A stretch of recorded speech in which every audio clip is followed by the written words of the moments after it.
Yes, I am native Hawaiian, so I'll greet you with aloha.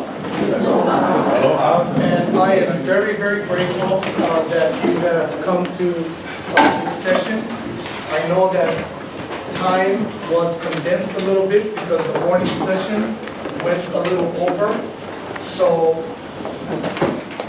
just letting you know that because we don't have that much time, and there's a lot of hopefully good things that I want to share with you, there won't typically be a lot of opportunity for like dialogue, because it's just going to kill the time like that.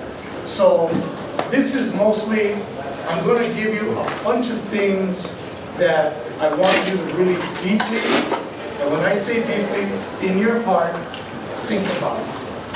And then how can you apply these things in your practice and in your life? Okay.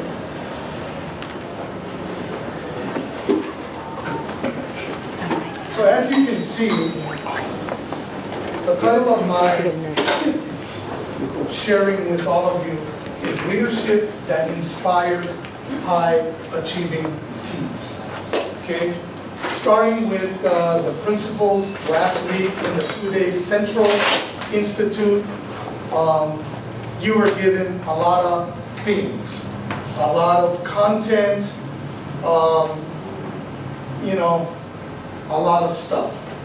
And even today, yesterday and today, all of the other workshops, there are a lot of things that you need to think about what you're doing at your school, okay? And over here in this slide, it kind of gives you just a small sample. Okay, recently I had a colleague in ISID. We were having kind of a deep conversation, okay? And we were talking about a lot of things. We were talking about evaluation, like of facilitators and so on, the Common Core experts. And this person made the comment, well, you know what? I'm all about the work. And I didn't say anything. I didn't feel it was my place. But I walked away from the conversation thinking, you know what? You're missing it. You are really missing it. If that's what you think it's all about the work. In my mind, people who think like that, this is what they look like all the time. They get old real fast. Okay? There's a lot of things around here that's enough to eat away at you like a cancer. Okay? All the mandates, all the things, the pressures, deadlines, so on and so forth. The bureaucracy that we grumble about all the time. Yeah, I want to be innovative, but the district doesn't, da-da-da-da-da. And it goes on and on and on. It's like like energy vampires. Okay, there is energy in your thoughts, and it seems like there's so many things that kill our positivity all the time. Okay, so I'm here to try and bring you energy that's positive. Okay, so that you can do the work in the right way. Okay, does that make sense? Okay. So as opposed to it's all about the work, this is what I believe. It's all about the people. That's what I believe passionately in my heart. Now, what you see here are pictures from my past. I'm starting my 3rd year in LAUSD. I came here after 20-something years in the Department of Education in Hawaii. I was a K-12 Hawaiian language immersion school principal for 10 years before coming here. And there's a picture a few years ago with some of my favorite girls on campus. What day do you think that is?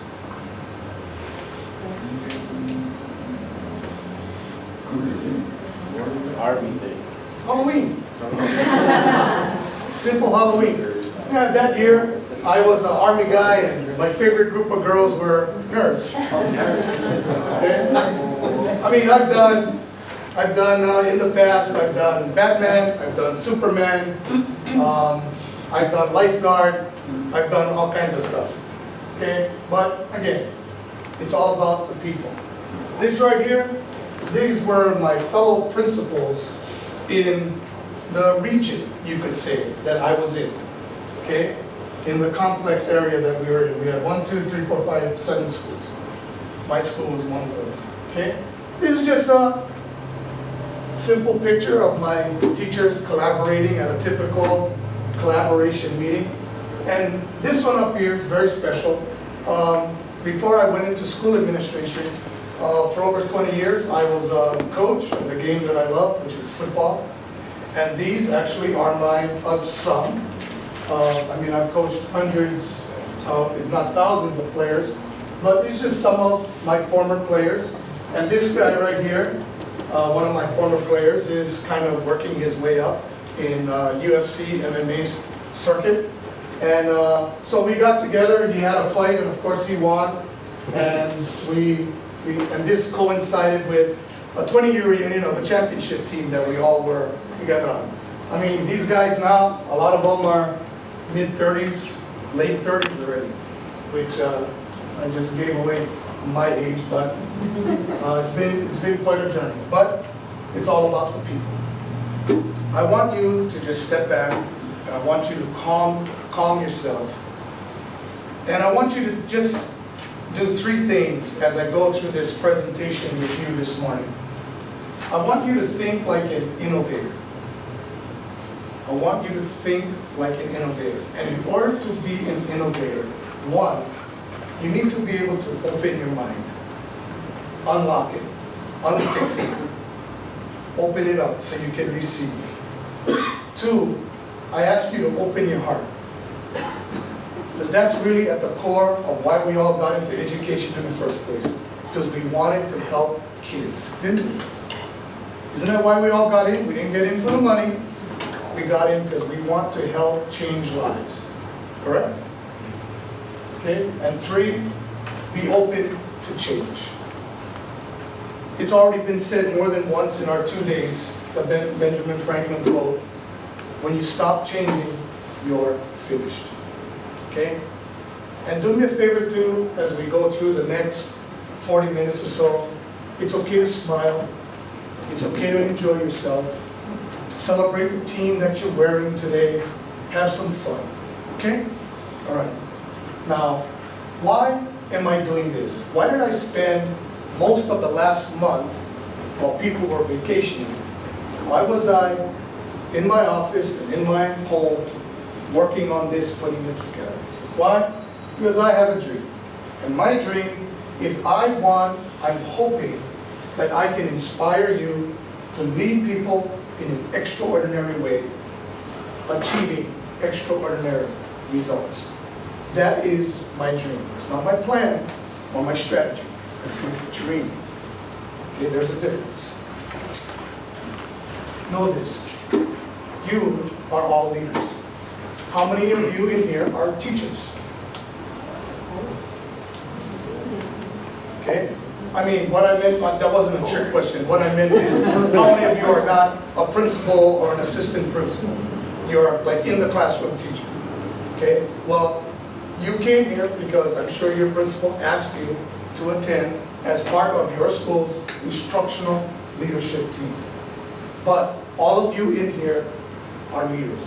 If you stand in front of a group of adults or a group of children, you are leading them. Does that make sense to everybody?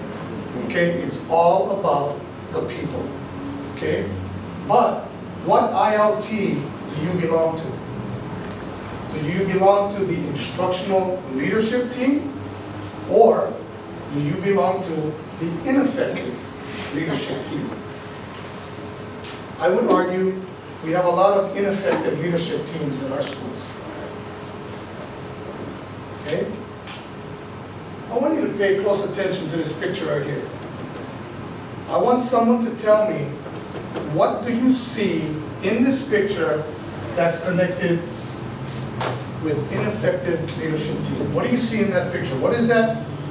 What's some of the 1,000 words that this picture is worth? Sir? The quarterback is feeling dejected because I believe the coach is just giving them negative. You shoulda. Okay. They're not communicating. Pardon me? They're not communicating with each other. That's what it is. A pretty good gap in communication, yes? What else do you see? Just the coach on one player versus the whole team together. Okay, very good. You guys know who this guy is? Former football. Former head coach of the Trojans. At the time that he was right there, making $3.5 million a year. Sold his home in Manhattan Beach to Vince Vaughn, the actor. What is he doing in this picture? It might be a little hard to see, but something's in his hand. What is he doing? He has his play card, correct? All football coaches have play cards, right? Situations, 1st and 10, I do this. 3rd and 5, I do that. Red zone, I do this. Blitz, I do this. Substitution, special teams, you name it. There's a million things on that card. And what is he doing? Right. His focus is on his card. Here's who is this guy? Starting quarterback, Cody Kessler. Look at Kessler's face. What do you see there?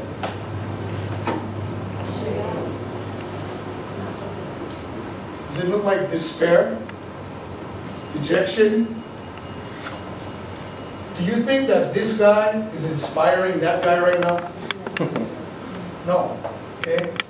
And I'm here to tell you that you see this play card right there? Guess what's on that play card? That's on the play card. That's on the play card. Can you make the connection there to all of us?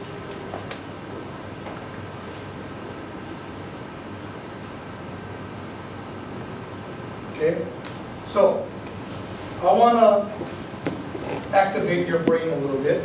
And again, this is for silent reflection. We don't have a lot of time to really dialogue about it. Do you ever slow things down and actually think about why and how you lead? Or do you just do what you need to do? There are leaders and there are those who lead. Leaders hold a position of power or influence, and many of them like it. They love it, being in power, having the authority. Do you, those who lead, inspire us? Do you consciously seek to inspire others? Could anyone really clearly define what it takes to inspire? What does that mean, to inspire somebody?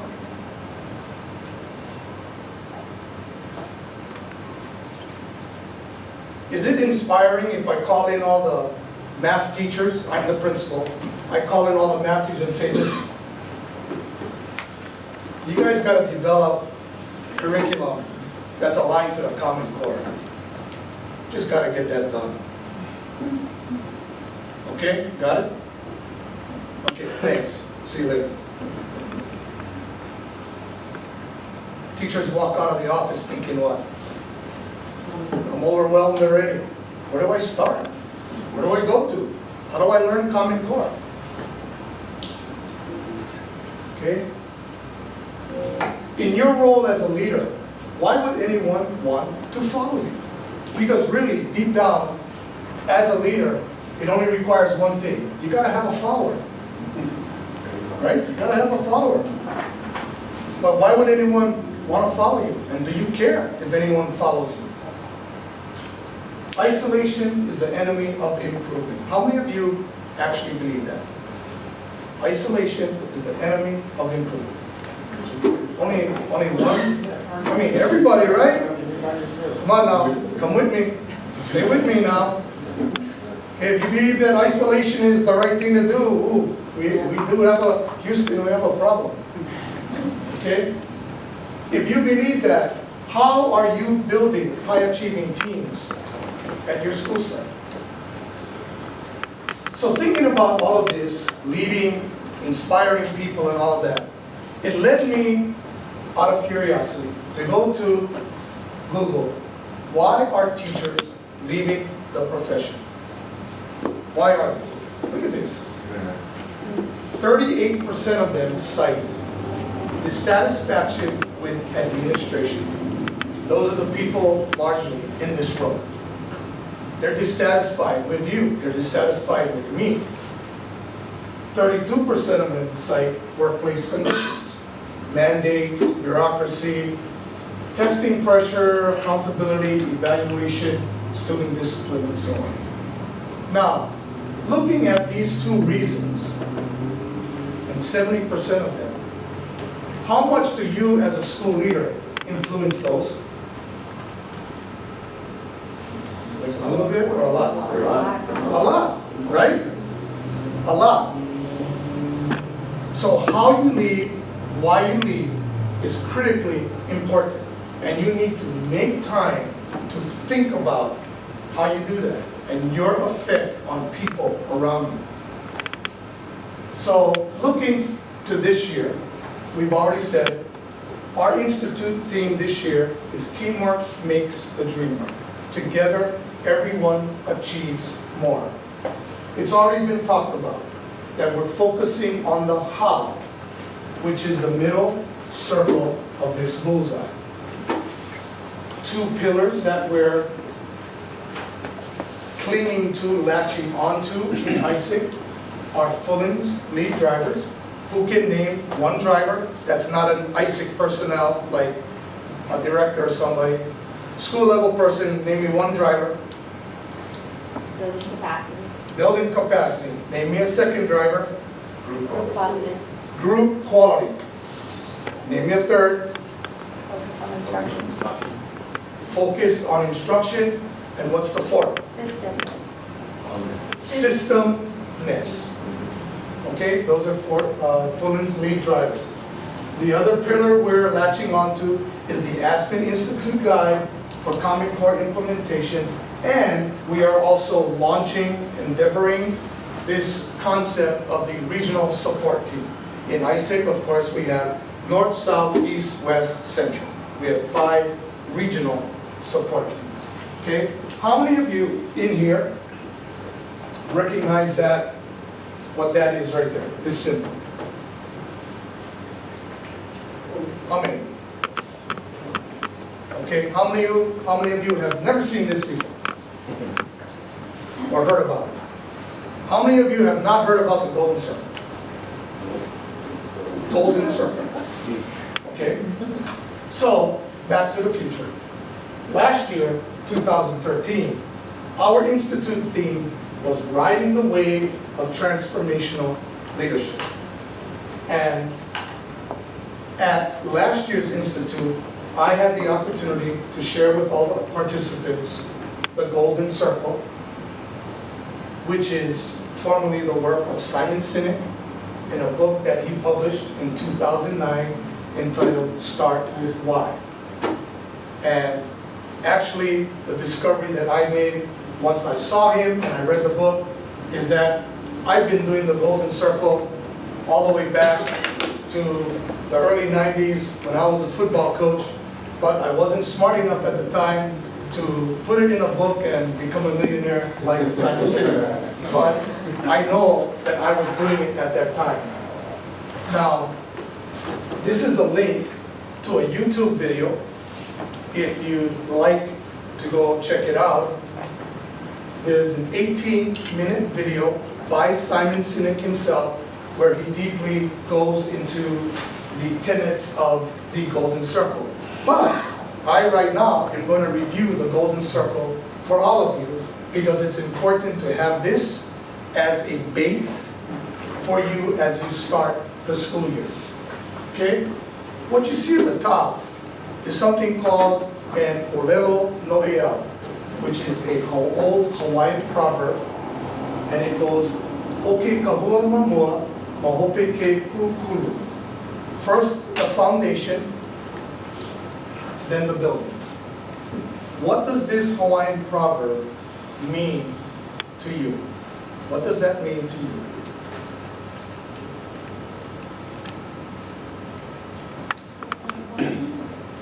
Start from the bottom up. Anybody else? Your building will only be as good as your plan for your foundation. Correct. So the question now becomes, what is your foundation? My connection to the Golden Circle is that's in the middle, the why. The why is your foundation. Okay? This is your vision, your purpose, your cause, your belief. I believe, I believe, I believe. Who knows what Apple's why is? What do they believe? Apple. Who knows? Go ahead, what? I'm wrong, think different, sorry. No, you're exactly right. Apple believes in challenging the status quo. Apple believes in thinking differently. That is their why. What is Nike's why? Just do it. What is Maxwell House Coffee's why? Good to the last drop. What is United Airlines why? The friendly sky. Right? Okay? All right? Has it been created at your school? If it has it been shared? Is it owned by your staff? That is everyone all in? Is it the catalyst for all decisions that are made? Why does your school exist? Is there any representative of a school in here right now that if I said, what is your why, you can go, yes, I can tell you our why? Any school in here can do that without any hesitation. Okay, so not one. Actually, you do. At SFIM, we are creating opportunities and change. Creating opportunities and change. Doesn't that excite you? Creating opportunities and change. I see her in the elevator and I go, oh, by the way, I'm Tim. Oh, by the way, I'm Tim. What's your name? And where do you work at? SFIM. And what is your position there? And we are creating opportunities and change. Wow. I walk out of the elevator uplifted. I'm inspired by that. Think about it. Okay? Now, this is the problem though, and I've already asked it in the people in this room. Very few people and or organizations can clearly articulate why they do what they do. You know what my dream is? I walk down the hall of the schools that I direct, and any adult I see, hey, what's the why? What's your why? Boom. What's the why? Boom. Even a student, what's your guys' why? Boom. I'm going to show you what our why was at the school that I was at that had Native Hawaiian children that traditionally, either at the bottom or near the bottom of every measurable indicator of success, totally in the state of Hawaii. In their own homeland, the Native Hawaiians are the worst when it comes to scores and achievement. But we had a why, okay? And I'll share it with you soon. But I guarantee you, every student, every single one of those girls that you saw in this picture, they could yell it across the campus because it was part of our culture. From the inside out. The second circle in the bullseye is the how. And that's what we're focusing on in this institute.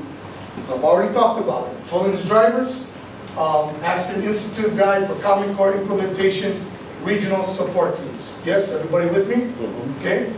The how, this includes your mission, actions, and processes. Think about that. This describes your school's culture. I saw a t-shirt yesterday from one of the schools. Students first, the Vista way. The Vista way. Now I read that shirt, I'm going, okay, I'm interested, tell me more.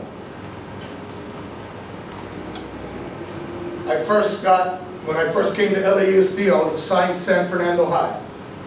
Went there, Mighty Tigers. And bonus for me, being a lifelong USC psycho, and I have my terminal degree from USC. I walk in San Fernando. I didn't know this until I walked in 2 years ago. What did I see in the trophy case? that just almost sent me through the roof. What did I see? Who can tell me? I saw Charles White's Heisman. I almost started to cry. San Fernando, the Mighty Tigers. Whoa, Anthony Davis. George Lopez. Think about that, okay? Our school-wide systems established on this. What values or principles guide how you bring your why to life? This is the hardest part. The how is the hardest part. Because in many schools, the actions and processes don't actually go back to the why. They create a conflict, there's a gap, and that causes fragmentation, which is against one of Fulton's drivers, which is systemness. So the how is the hardest part. Now the last circle in the bullseye is what. What shouldn't be your primary driver? These are all your daily tasks, the services you provide, the content you deliver or teach, tangible products, goals, desired results. Okay? College prepared, career ready. Is that a why? More of a why, a how, or a what? College prepared, based on what I've just shared with you in the last few minutes. So what? What? It's a what? Why is it a what? That's your answer. The desired result. That's the desired result. Correct? Correct? Okay. Remember earlier I said it's all about the people. It's not about numbers. Primarily. It's not, if you're driven by numbers, scores, data, meters, you're gonna miss it. It's all about people, because it's people who make those numbers mean something. Now this is the key encapsulator for the golden circle. A why is a vision or belief. Hows are the actions you take to realize the vision or belief, and the whats are the results of those actions. I want you to think about that, process that mentally. Process. Because until you get to a point on your campus where you can authentically, within a meeting, a group of professionals, differentiate and articulate the difference between a why, a how, and a what, you're going to have problems continually. You understand that? So that's the magic. How do we come to a common understanding of where we're headed? How do we all get in the same canoe, paddle with rhythm, headed to a certain destination? How do we make that happen safely, without drowning, and without the canoe tipping over? Think about that, okay? Now last year, based on this, in ISIC, we established our why.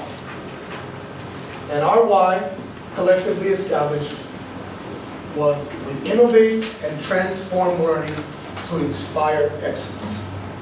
We innovate and transform learning. But you know what? I'm going to be honest.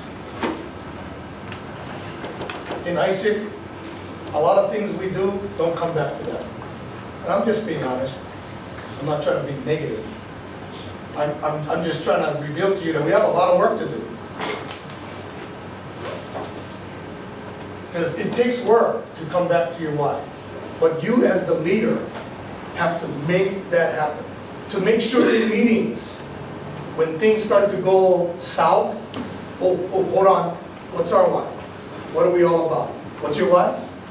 We are creating opportunities and change. Okay, thank you. I needed to be reminded of that. And that's okay to say that in a meeting. I needed to be reminded of that. Back to the foundation. Okay? It's so easy to go off track.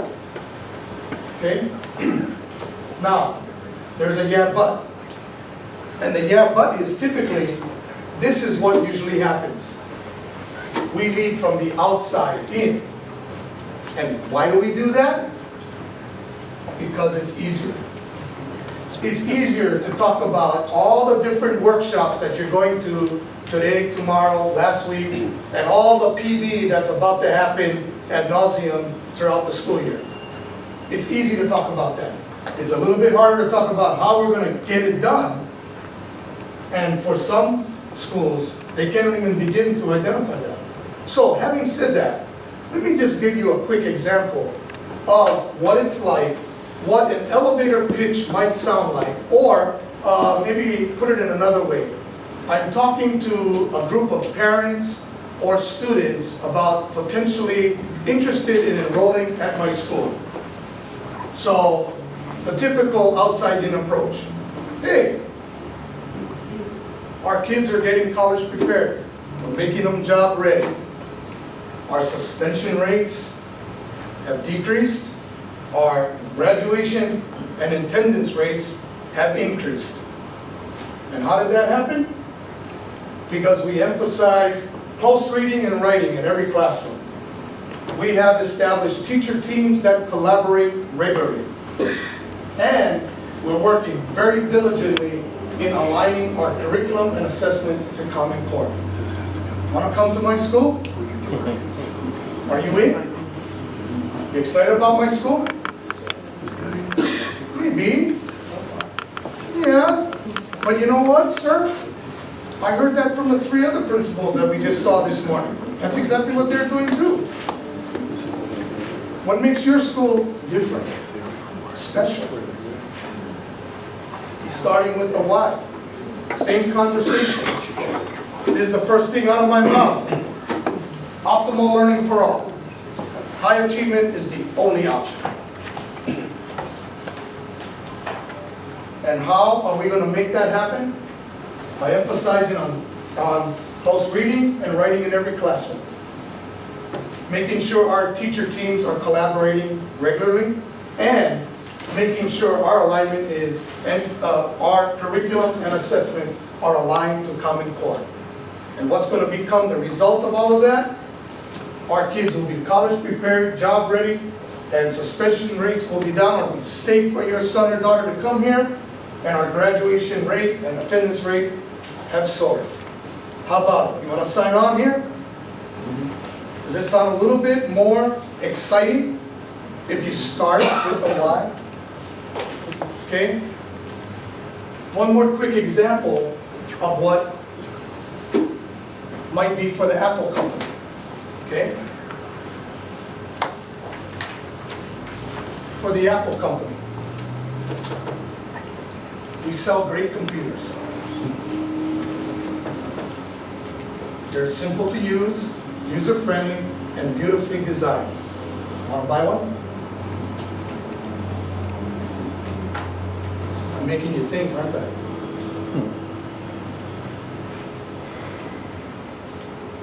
Same example. We believe in challenging the status quo. We believe in thinking differently. And how do we show that we're doing that? Our products are simple to use, user-friendly, and beautifully designed. Oh, by the way, we make great computers. Want to buy one?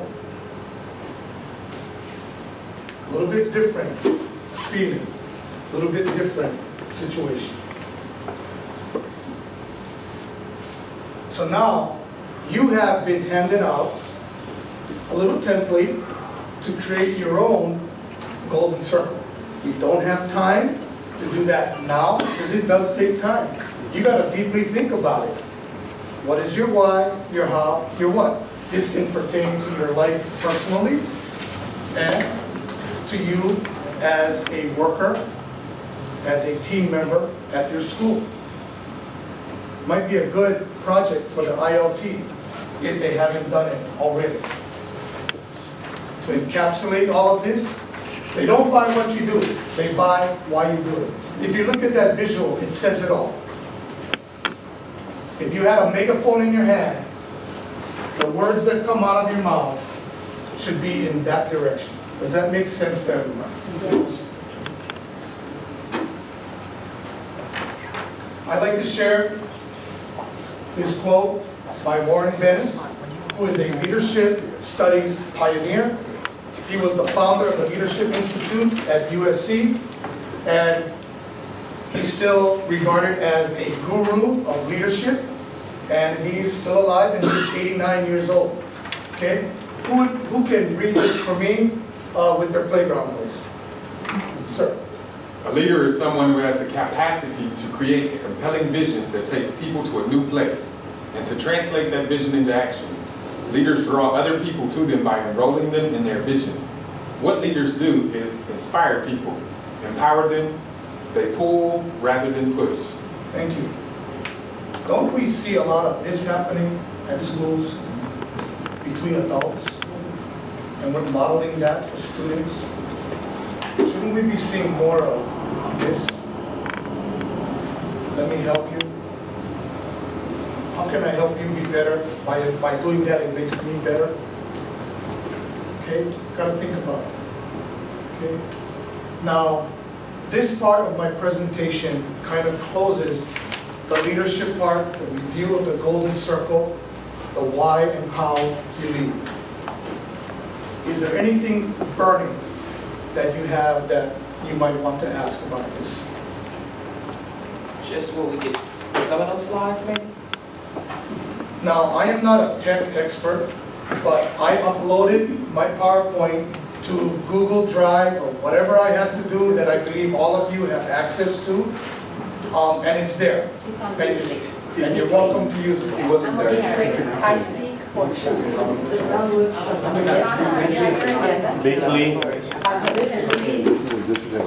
I can put it out the board. Yes. And it's not there? bit.ly/ all the But you're saying you workshops went there and I don't see your words. bit.ly/ I guarantee you, I see I will have workshops. that troubleshooted Try now. shot. I see it, and I have. Yeah, it's right there. Yeah. Okay. All of the workshops Yeah. are there. Okay. I Yes. checked it this So morning. as we leave today and we are really want to do the work, the beginning of the year is always really inspiring and empowering. And by November, you're burned out, your disciplinary kids are, it's just a bad idea, it's just a bad day or whatever. How often do you revise your why? Is it at every PD that you always revise your why we're doing the work? How do you suggest that we keep the momentum going when everybody's just done and burned out? Well, I'm glad you asked that, because my belief on that is that the why never changes. The why never changes. That's why it's so important in the process collectively to create the why. Because you're building an allness, a buy-in, an ownership to that vision. And once everybody clicks, yes, I'm in, then that's your why. I don't think you should change your why. Other things may change, what you're doing, how you're doing it, but not the why. That's what we stand for. That's our way. Okay? So it's kind of like exercise. Okay? It's got to be ongoing and it's got to be consistent. And you already know that at some point, life, work, whatever, is going to burn you out. But yet, therein lies the discipline. How do I keep renewing myself? It's kind of like hitting the refresh button. And that is a major challenge. So, of course, in the spirit of being proactive, you want to create systems and structures on campus to where you minimize a sense of burnout. I believe people get burned out. One of the main reasons is because they don't feel supported, they don't feel safe within their organization, they don't feel valued, And the reason why you get burned out is because you work, and either no one appreciates what you're doing, or all that hard work is not manifesting itself into the results that you want. So it's when that happens, and it will happen, that you need leaders that say, that's okay, let's keep throwing mud on the wall, and hopefully it'll stick, okay? As opposed to the pushing down. Well, maybe this isn't for you, maybe you need to find another school. You know, all that kind of condescending type stuff, okay? It's not easy. It's a process, it's a journey, which is a nice lead-in to the other portion of my presentation, which specifically has to do with teamwork and building high-achieving teams. Oops, not yet.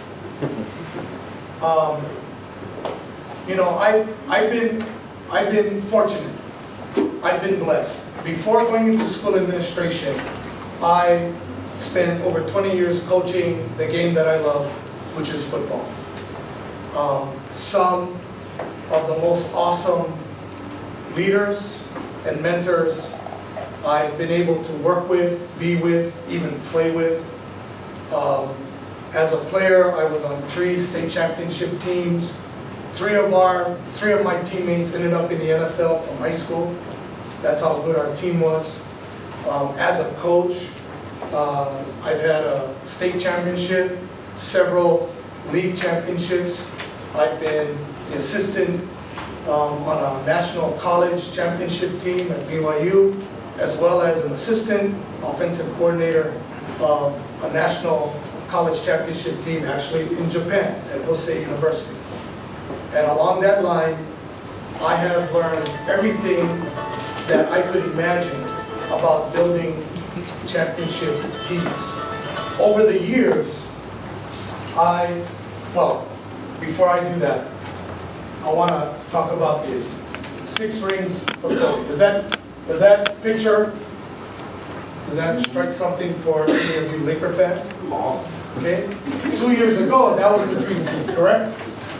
Bring in Dwight Howard, bring in Steve Nash, pair them up with Meta, Kobe, and Gasol, and we're going to get Kobe his 6th ring. Then he's going to be matched with Michael Jordan. Okay? But did it happen? Obviously not. All kinds of different reasons. Team chemistry, execution, precision, all of that lacking. Now, let's look at the leadership. That guy was brought in. How did that work out? Then, after a few games in a season, they fired him. And for whatever reason on earth, which to today I can't figure out, this guy was brought in. Okay? Now, does leadership matter? Does coaching matter? Yes. Definitely. Because one could argue, you know what, these guys, just throw out the ball. Isn't there so much talent right here in this picture? Hey, you don't need me here. Here's the ball. Go play. Go play. Let me get out of your way. But it proves that coaching matters. Now, the antithesis of that is this: a true high-achieving team. Who's probably the biggest star in this picture? Tim Duncan. But if I'm not mistaken, Tim Duncan is like 38, isn't he? 37, 38. So it's not like he's in his prime, but yet it's not about him. It's about all of these guys. And there's no coincidence, no luck, because look who's the leader. Does this picture look a little bit different than the Lane Kiffin, Cody Kessler picture? Yeah, admiration. It's all mine. It looks like there's a little bit of connection there, yes. A little bit of inspiration, a little bit of happiness, a little bit of satisfaction.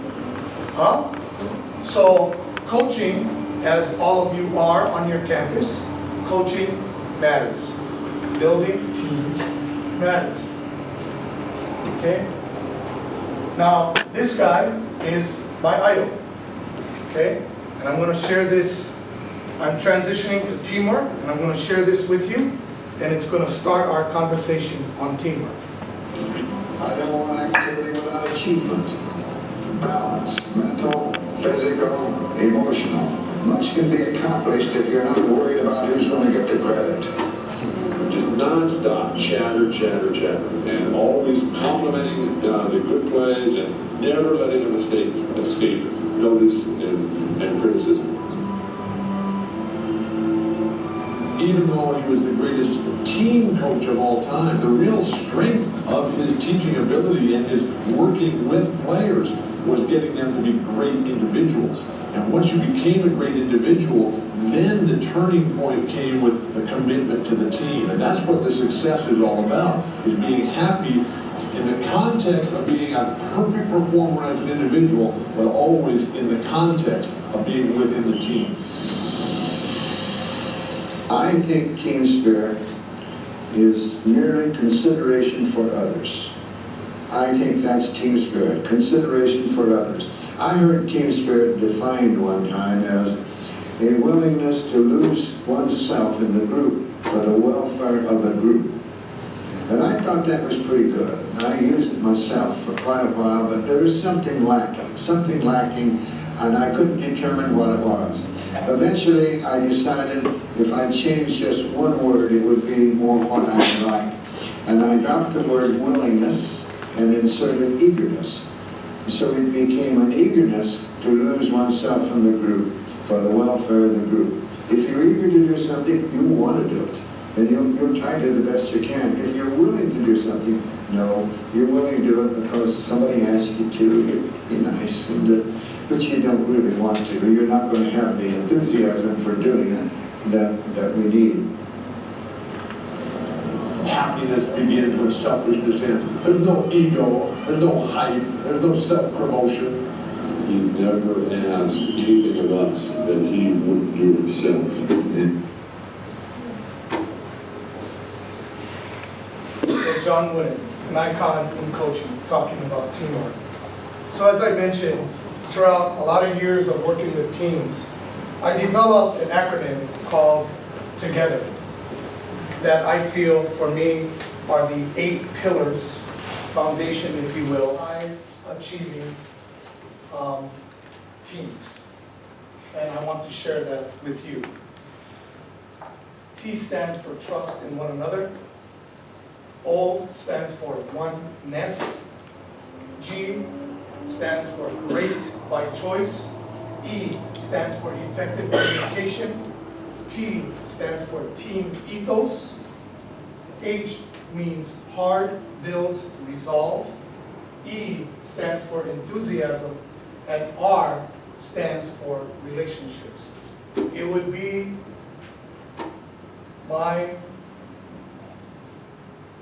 feeling, my belief, that if these 8 pillars for high-achieving teams is talked about, developed, enhanced on your campus, you are well on your way to creating results that are going to be extraordinary.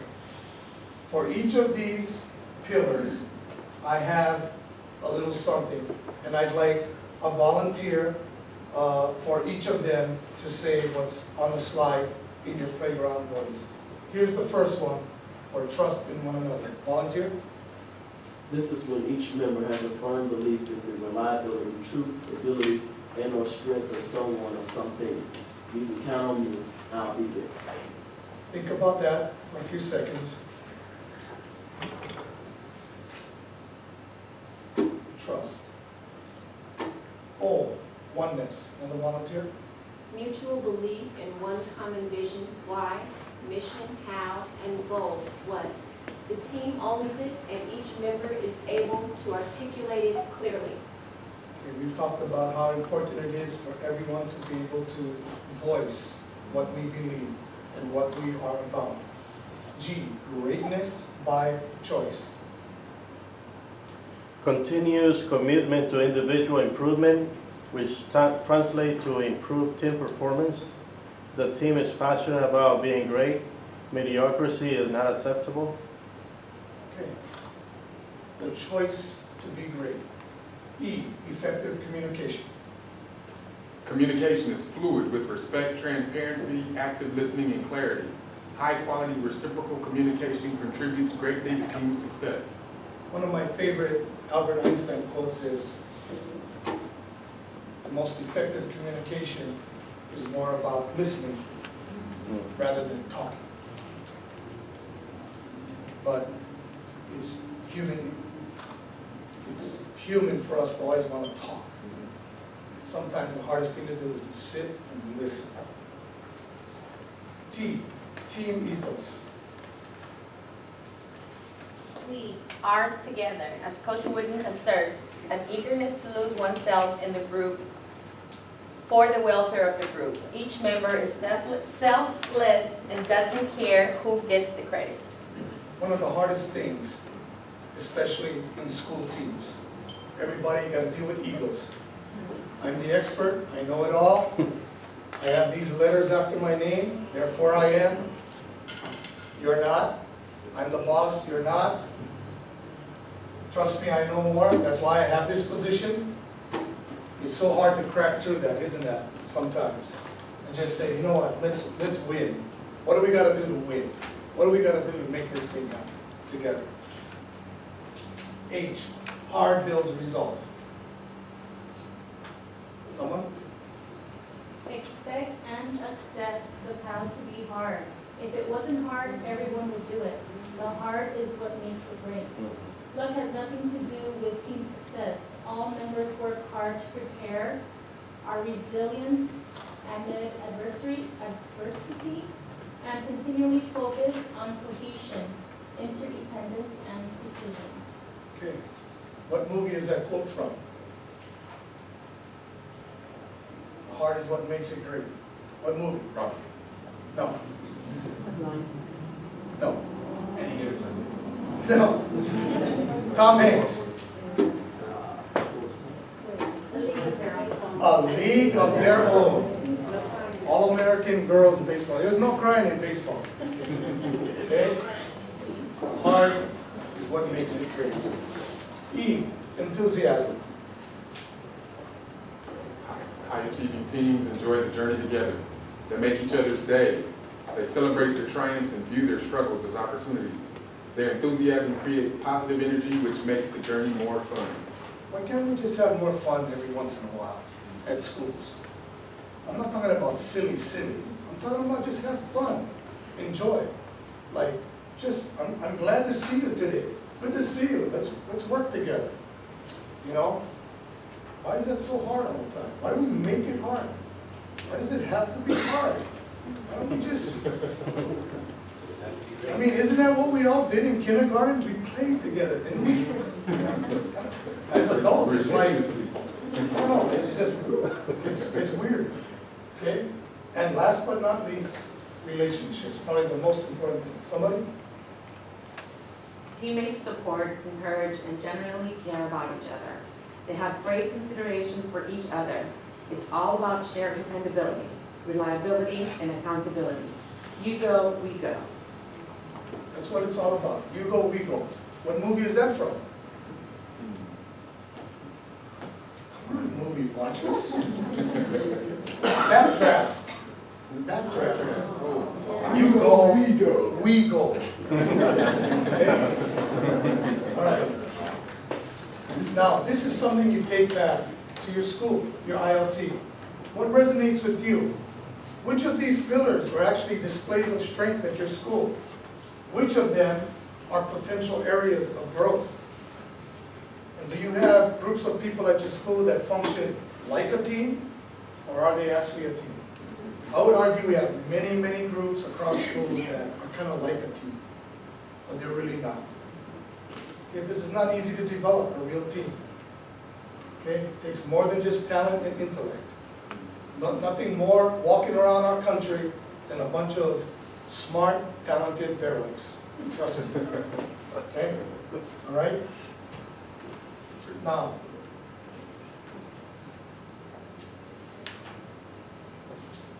I want you to see this, one of the most memorable moments in our country's sports history.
winding down now, winding down, and 2 more slides, winding down. Why do sports team celebrations look, sound, and feel so differently than celebrations among teacher, administrative, and instructional leadership teams? I mean, think about that, okay? You don't have time to talk about it now, but again, I want you to think. Do you ever think that this wild scene could be replicated at your school? How will you collectively develop the urgency to move your school from okay to good and from good to great? And are you eager to make this happen? A quick shot of making connections of everything we talked about. Make sense to everybody? Okay, closing up. Excellence will be achieved if you care more than others think is wise, risk more than others think is safe, dream more than others think is practical, and expect more than others think is possible. Closing words of wisdom. It is not the genius at the top giving directions that makes people great. It is great people that make the person at the top look like a genius. So, help make your people great. Okay? Thank you very much.